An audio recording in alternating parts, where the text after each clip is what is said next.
नमस्कार। कला ये शब्द हमारे जीवन में कुछ इस तरह से घुला मिला हुआ है कि कला के बिना मानव जीवन की संभावना ही शून्य है। जी हाँ, किसी भी देश की संस्कृति का समन्वय ज्ञान उसकी ललित कलाओं से प्राप्त होता है। और अगर भारत की ललित कलाओं की बात करें तो पूरे विश्व में इसकी अपनी एक अलग पहचान है, एक अलग महत्व है। उसी पहचान के विभिन्न रूपों को समेटे हम हाजिर हैं रंग तरंग के इस बहुत ही खास अंक में। मैं हूं जया सिन्हा और आपका स्वागत है रंग तरंग में। आज इस खास कार्यक्रम में, खास इसलिए क्योंकि आज हम पूरे देश से आपके लिए लेकर आए हैं रंगों के अलग अलग रूपों को। जी हाँ, राजधानी दिल्ली के national gallery of modern art में आपको ले चलेंगे और दो बेहद शानदार प्रदर्शनियों की आपको दिखाएंगे झलक। साथ ही साथ बनारस के 80 घाट से शिव सती के नृत्य का मंचन किस तरह से आपको भाव विभोर कर देगा, उसकी एक झलक भी आप देखेंगे। भुवनेश्वर ले चलेंगे जहां पर G20 के संस्कृति समूह की दूसरी बैठक का आयोजन हुआ। उसमें क्या हुआ खास आपको बताएंगे। तो देर कैसी, शुरुआत करते हैं रंग तरंग की।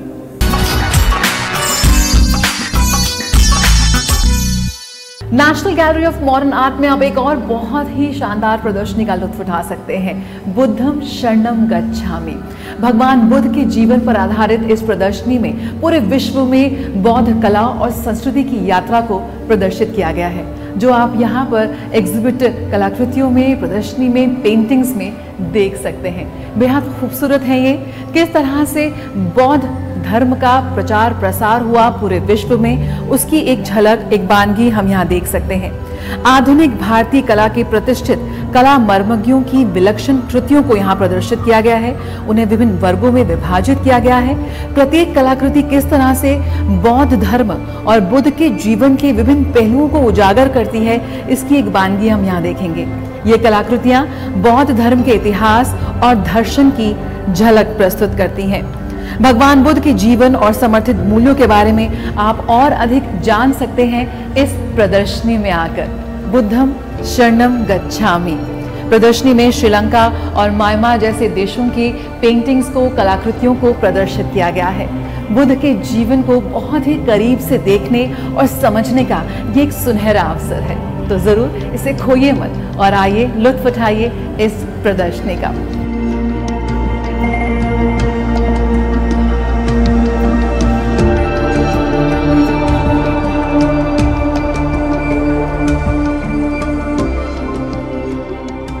इस प्रदर्शनी के कई विभिन्न आयाम हैं। यहाँ पेंटिंग्स हैं, दुर्लभ वस्तुएं हैं, मैन्युस्क्रिप्ट्स हैं और इस वक्त मैं मौजूद हूँ एक प्रोजेक्टर रूम में, जहाँ पर एक 360 डिग्री एक्सपीरियंस आप ले सकते हैं। एक एनिमेशन फिल्म चल रही है जो भगवान बुद्ध और बौद्ध धर्म के बारे में आपको और ज्यादा विस्तार से समझाएगी।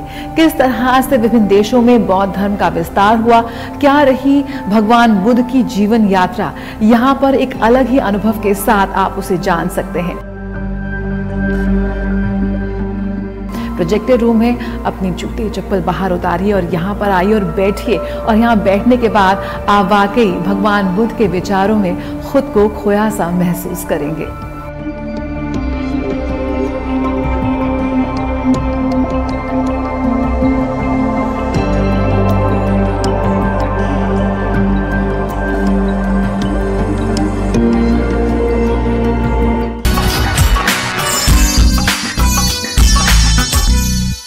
जब प्रधानमंत्री ने की अपनी मन की बात तो कभी किसी ने सोचा नहीं था कि वो पूरे देश की बात बन जाएगी। जी हाँ, आकाशवाणी पर आने वाले प्रधानमंत्री की मन की बात कार्यक्रम ने पूरे किए 100 एपिसोड और किस तरह से प्रधानमंत्री की आवाज ना सिर्फ हमारे पूरे देश में बल्कि पूरे विश्व में गूंज रही है, उसकी एक झलक हम सभी ने देखी। तमाम मुद्दे जो प्रधानमंत्री ने अपने कार्यक्रम में उठाए, तमाम बातें जो उन्होंने की, जो संदेश और आह्वान उन्होंने दिया, किस तरह से वो एक आंदोलन का रूप ले लिया, उसकी भी एक झलक हमने देखी। तो क्यों ना उन तमाम बातों का एक डॉक्यूमेंटेशन हो।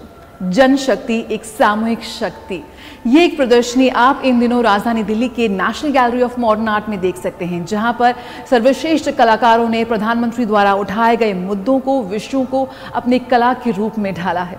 और क्या है इसमें खास, आइए देखते हैं।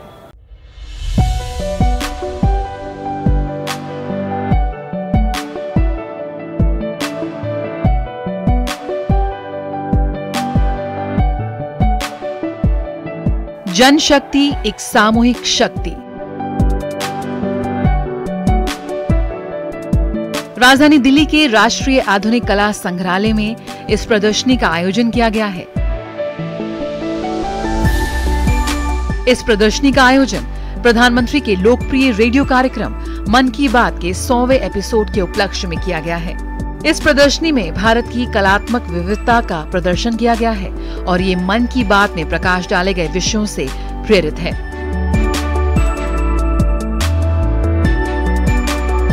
इस प्रदर्शनी के जरिए कलाकारों को अपनी कलाकृतियों और मन की बात के उन विषयों का उल्लेख करने का एक अवसर मिला।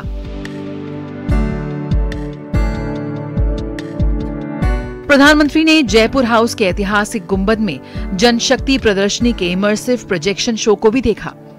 कलाकृतियां देखने के बाद प्रधानमंत्री ने जनशक्ति प्रदर्शनी कैटलॉग पर मन मंदिर की यात्रा सुखद हो संदेश लिखा और हस्ताक्षर भी किए।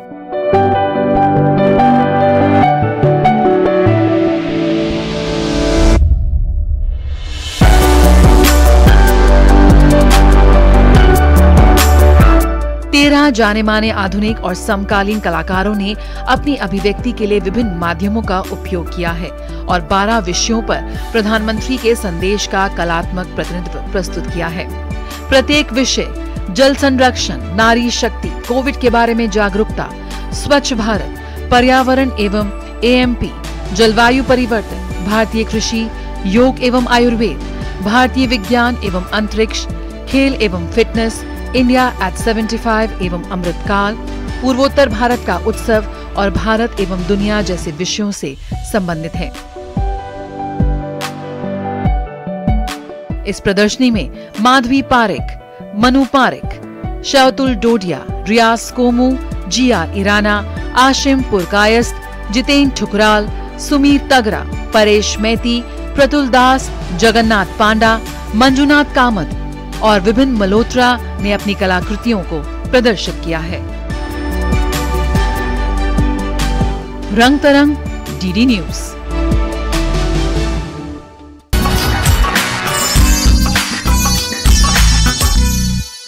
इस प्रदर्शनी में आप देख सकते हैं ये स्कल्पचर इंस्टॉलेशन जिसे क्रिएट किया है मशहूर कलाकार रियाज कोमू ने, जो महात्मा गांधी के विचारों को और स्वच्छ भारत मिशन को दर्शाता है। स्वच्छ भारत मिशन जिसकी शुरुआत हुई थी प्रधानमंत्री के एक आह्वान से और फिर कैसे एक आंदोलन बन गया, उसकी एक झलक, उसकी एक शक्ति हम सभी ने देखी। और आइए अब आपको लिए चलते हैं भुवनेश्वर, जहां पर G20 की दूसरी संस्कृति समूह की बैठक का आयोजन किया गया और वहां पर डेलीगेट्स और वहां आए दर्शकों ने लुत्फ उठाया एक क्राफ्ट्स मेले का। एक ऐसा कला का मेला जहां पर देश के विभिन्न राज्यों से आए कलाकारों ने अपनी सांस्कृतिक विरासत का प्रदर्शन किया। चांदी के तारों वाली ओडिशा की ताराकशी हो या गुजरात का अजरक ब्लॉक प्रिंट, इस प्रदर्शनी में हमारी अनूठी विरासत की छटा बिखरी हुई है। आंखों में हैरत और मुंह में तारीफ लिए G20 सदस्यों और अन्य देशों से आए हुए लोग विस्मित से नजर आए। This was a very nice experience also because you see the diversity of art and cultural heritage of India. It's very rich. It's a beautiful craft and I think it needs to be evaluated more. It should be appreciated more. It feels absolutely wonderful. I would really like to thank the presidency for inviting us here because I feel absolutely privileged to get the opportunity to see works of such fine material. इस प्रदर्शनी की परिकल्पना की है जानी मानी हस्ती जया जेटली ने। उनका कहना है कि ब्रेल से लेकर नृत्य तक सब विधाओं में बोल है। कॉन्सेप्ट इसका ये है कि हमारे देश में विभिन्न भाषाएं हैं, भाषा के द्वारा हमारी संस्कृति दिखाया जा रहा है। तो इधर भाषण, फिल्म, नृत्य, कैलीग्राफी, योगा सब मिलाकर और ब्रेल जो लोग पढ़ नहीं सकते, जिनके आंख नहीं है, उनके लिए भी भाषा होता है, उसमें भी एक फिल्म है। तो सबको हमने समेट के दिखा रहे हैं कि ये है भारत की परंपरा। प्रदर्शनी में दिखाई गई ओडिशा की पट्टचित्र कला पुरी के जगन्नाथ मंदिर से जुड़ी हुई है। हमारा जो जगन्नाथ मंदिर है उससे जुड़ा हुआ है हमारा पट्टचित्र। और जगन्नाथ मंदिर जब से है हमारा पट्टचित्र वो इससे पुराना है। वो हमारा भगवान का जगन्नाथ मंदिर से जुड़ा हुआ है पट्टचित्र और ट्रेडिशनल पेंटिंग है। सब जगन्नाथ मंदिर का कहानी है, रामायण, कृष्ण लीला, गणेश स्टोरी, सब ट्रेडिशनल पेंटिंग हमारा बनता है इसमें। और हम अभी नया वही पट्टचित्र का पर नया काम करते हैं, मॉडल चेंज करके हम अभी नया काम करते हैं। इसके अलावा गुजरात के कच्छ से आए ब्लॉक प्रिंट में महारत हासिल कारीगरों ने भी शान से अपनी पुश्तैनी कला का परिचय दिया। हमारा क्राफ्ट है लकड़ी के ब्लॉक से छपाई करना, अजरक हैंड ब्लॉक प्रिंट बोलते हैं उसको, और इसमें पूरा नेचुरल कलर इस्तेमाल होता है। मतलब कोई पत्ती से, कोई जड़ से, कोई फल से, कोई मतलब स्किन से, जो है सब जड़ी बूटियों से ही कलर होता है, नेचुरल कलर होता है सब। भुवनेश्वर की कला भूमि में आयोजित इस प्रदर्शनी में केंद्रीय मंत्री जी किशन रेड्डी और नित्यानंद राय ने भी हिस्सा लिया। इस प्रदर्शनी का उद्घाटन ओडिशा के मुख्यमंत्री नवीन पटनायक ने किया। इस प्रदर्शनी में कुल 8 शिल्पकारों ने अपनी कला का प्रदर्शन किया। जी हाँ, भारत जो विविधताओं का देश है, जो पौराणिक भी है और जिसमें नवीनता भी है, जिसमें लोक कला 4 चांद लगाती है। कैसे हमारा गया हुआ कल हमारे आगे आने वाले कल से जुड़ा हुआ है। G20 के तहत ये एग्जीबिशन पूरी दुनिया से आए लोगों को यही बताती है कि भारत पूरी दुनिया में अनोखा है, अनूठा है।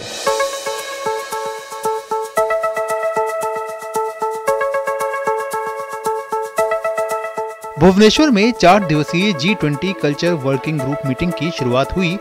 बैठक में 8 मेहमान देशों के प्रतिनिधि भी शामिल होंगे। पुरी के नीलाद्रि तट पर सजी ये अनोखी कलाकृति, जिसे देखकर समुद्र की लहरें खुशी से उछल रही हैं, और हो भी क्यों ना, आखिर बात हमारी संस्कृति की जो है। ओडिशा के ऐतिहासिक समुद्री व्यापारों को दर्शाती इस कलाकृति को बनाया है विश्वविख्यात सैंड आर्टिस्ट सुदर्शन पटनायक ने। डिफरेंट स्कल्पचर्स हमने बनाया है, इंस्टॉलेशन स्कल्पचर, जिसमें कि आप देख सकते हैं बहुत सारे स्टील के बाउल्स जो है वो इंस्टॉल किया गया है, और जो उड़ीसा का जो ट्रेडिशनल बोइट है उसको सैंड में रिक्रिएट किया गया है। One of the biggest sculpture है ये। अराउंड 2 days लगा इस स्कल्पचर्स को बनाने के लिए, 1 दिन प्रिपरेशन और 1 दिन कार्विंग में। मेरे साथ जो स्कूल के स्टूडेंट्स हैं उनके असिस्ट ये स्कल्पचर्स क्रिएट किया गया। It's a privilege for us as the UAE to come to India and explore its culture, but also to unite together to discuss topics around culture. And of course, it has been a fruitful discussion since the first working group, and it's a chance for us to continue that discussion right now. Of course, the relationship between UAE and India has long lasted for centuries, and we will continue to do so, moving forward with the discussion that we're going to have at G20. I like the beach. And I think what culture G20 is about is, as it's written, to unite us all the 20G countries and beyond. So I expect that India has a variety of cultures like in Europe. In Europe we have 27 countries, we have 23 languages, variety of food, variety of dance and books, and it's the same in India. So in India you must respect culture and you must favor it. विदेशी मेहमान पुरी के तट पर भारतीय संस्कृति से रूबरू हुए, और बाहर से आए हुए इन प्रतिनिधियों ने पुरी के नीलाद्रि तट के दर्शन किए।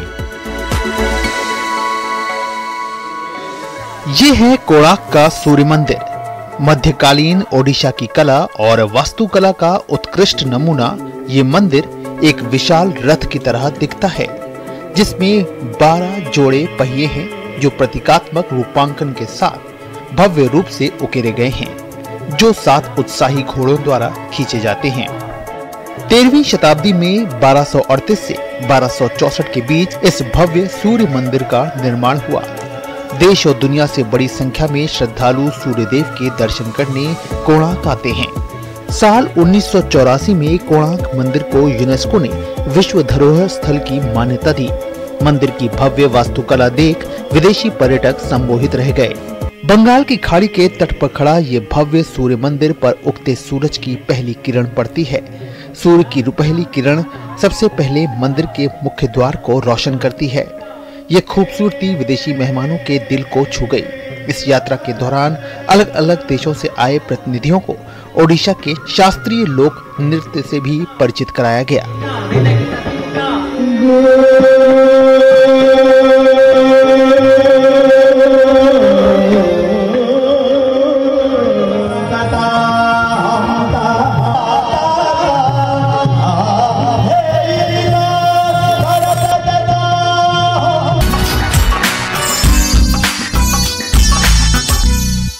कला अभिव्यक्ति का एक बेहद सशक्त माध्यम है। इसी कड़ी में आइए आपको ले चलते हैं एक थिएटर फेस्टिवल में। भाई इन प्लेस के जरिए कई बार बातों बातों में व्यंग के जरिए कलाकार बेहद गंभीर चोट भी कर जाते हैं। इसी कड़ी में आपको ले चलते हैं एक ऐसे थिएटर फेस्टिवल में जहां पर नोबेल पुरस्कार विजेता डारियो फो के नाटक कांड पे का हिंदी रूपांतरण चुकाएंगे नहीं का मंचन किया गया, जिसमें व्यंग के जरिए एक बेहद गंभीर मसले पर आवाज उठाई गई।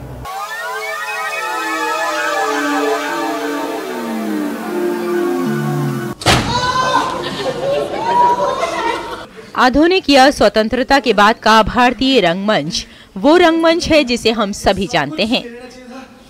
साइकिल नहीं चुरानी चाहिए।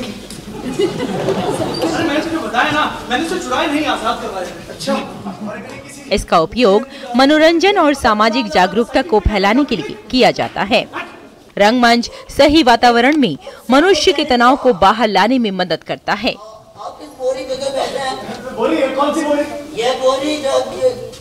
युवाओं को जीवन जीने का ढंग सिखाता है और कठिन से कठिन स्थिति में भी हार न मानने के लिए प्रोत्साहित करता है।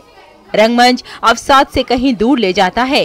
ये सकारात्मक ऊर्जा, अच्छी जीवन शैली और अनुशासन के महत्व से आपको रूबरू कराता है।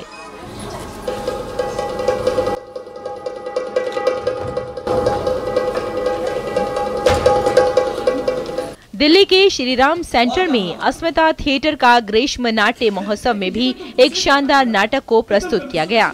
ये नाटक नोबेल पुरस्कार विजेता सुप्रसिद्ध नाटककार डारियो फो का हास्य और व्यंग्यपूर्ण नाटक कांड पे वॉन्ट पे का हिंदी रूपांतरण है, जिसे चुकाएंगे नहीं के शीर्षक से प्रस्तुत किया गया।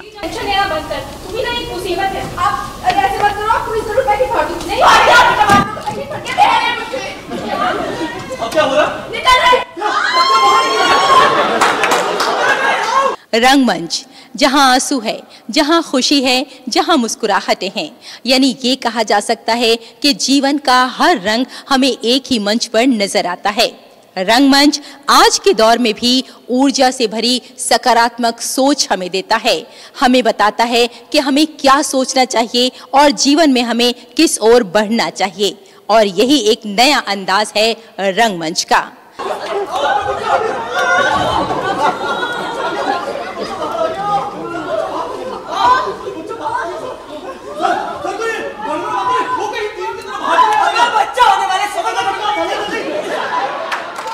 रंगमंच सिर्फ मनोरंजन नहीं बल्कि प्रतिभा है, और ये चेहरा नहीं किरदार देखता है। जहां तक बात महिलाओं की प्रतिभा की है, तो महिलाओं को इसे आत्मसात करके मंच तक पहुंचाने में समय जरूर लगा, लेकिन उन्होंने समाज के बाकी क्षेत्रों के साथ रंगमंच में भी अपने आप को साबित किया है। आज वो रंगमंच को सिर्फ मनोरंजन न मानकर एक करियर के तौर पर भी चुन रही हैं।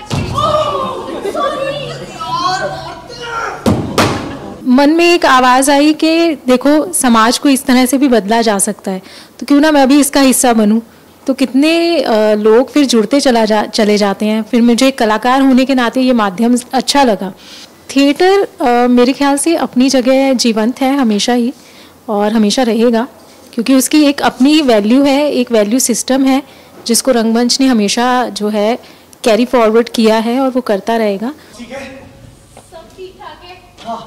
महिला रंगकर्मी थिएटर में अपनी प्रतिभा को प्रस्तुत कर अपने आप को आत्मनिर्भर भी बना रही हैं, और कई कलाकारों के लिए मिसाल भी कायम कर रही हैं। चुकाएंगे नहीं का हिंदी रूपांतरण वरिष्ठ रंगकर्मी अमिताभ श्रीवास्तव ने किया। कलाकारों ने मंच पर जीवन के कई रंगों को इस तरह से प्रस्तुत किया जिसने लोगों के मन में घर कर लिया और एक नई कहानी को जन्म दिया। शॉर्टेज अक्सर खाने पीने की चीजों की होती है, लेकिन दाम सब चीजों के बढ़ते हैं। तुम्हारी इकोनॉमिक्स काफी वीक है। ये इतना मुश्किल नहीं, करेक्ट, ये इतना मुश्किल नहीं।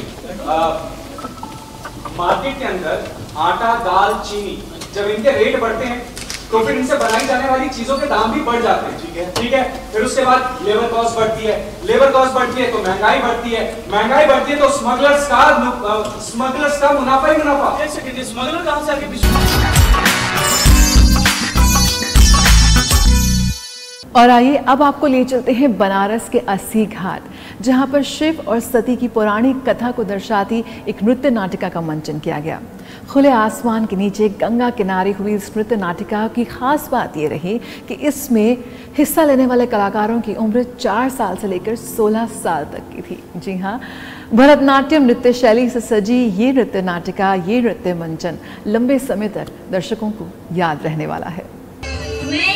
ना ही किसी की पुत्री हूँ, ना ही किसी की बहन। शिव और सती के विवाह पर आधारित इस नृत्य नाटिका का काशी के अस्सी घाट पर गंगा के किनारे मंचन किया जा रहा है। प्रजापति दक्ष विष्णु भक्त अपनी पुत्री सती को 1 लाख कमल पर विष्णु का नाम लिखने का आदेश देते हैं, पर सती उन पर भगवान शिव का नाम लिख देती हैं। सती का शिव से प्रेम को नारद जी कैलाश पर आकर महादेव को इसकी सूचना देते हैं। प्रजापति दक्ष ने सती की रखवाली का कार्य चंद्रमा को सौंपा, लेकिन जब सती और शिव का प्रेम सबको पता चला तो दक्ष ने चंद्रमा को श्राप दे दिया। दक्ष ने अपने महल के द्वार पर चौकीदार के रूप में महादेव की मूर्ति स्थापित करा दी। इन सब विरोध के बावजूद सती ने भगवान शिव की मूर्ति को जयमाला पहना दी और उस मूर्ति से शिव प्रकट हुए और विवाह संपन्न हुआ। इस नाटक पर विवाह के समय दर्शकों ने भी पुष्प वर्षा की। विवाह के उपरांत शिव के मना करने के बाद भी सती अपने मायके आती है और वहां अपने पति महादेव का अपमान सह नहीं पाती और अग्नि में समा जाती है और अपना आदि शक्ति का रूप दिखाती है। इस नृत्य नाटिका के छोटे छोटे कलाकारों ने अपनी प्रस्तुति से लोगों का मन मोह लिया और लोगों ने भी भक्ति भाव से इस शिव सती की कहानी को देखा। दर्शकों में केवल वाराणसी ही नहीं बल्कि बाहर से आए लोगों ने भी इस नृत्य नाटिका का आनंद उठाया।